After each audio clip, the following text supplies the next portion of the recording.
Contexte que l'Europe lance sa campagne de vaccination, comme en Allemagne, Hongrie et Slovaquie hier, et comme en France et en Espagne aujourd'hui. Priorité aux volontaires qui seront 45 aujourd'hui, 30 dans un EHPAD de Dijon dans l'après-midi et 15 à l'unité de soins longue durée de l'hôpital de Sevran. Jean-Sébastien Soldaini. L'identité du premier vacciné de France reste inconnue jusqu'au dernier moment, car parmi les personnes suivies à l'unité de soins longue durée de Sevran, une dizaine s'est portée volontaire. Parmi elles, 2 ont accepté de le faire devant micros et caméras.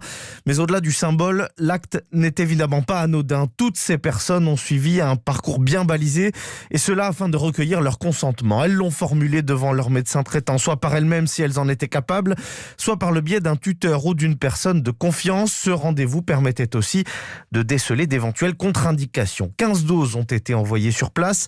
C'est plus que nécessaire pour les patients. Du personnel hospitalier sera donc aussi vacciné.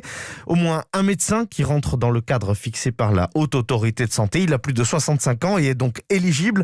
Il peut lui aussi devenir le premier Français vacciné. Ce sera décidé en début de matinée, alors que l'auteur de la première piqûre est déjà désigné. Il s'agit d'une infirmière de l'hôpital de Sevran. Et la vaccination ensuite sera déployée dans une vingtaine d'EHPAD la semaine prochaine.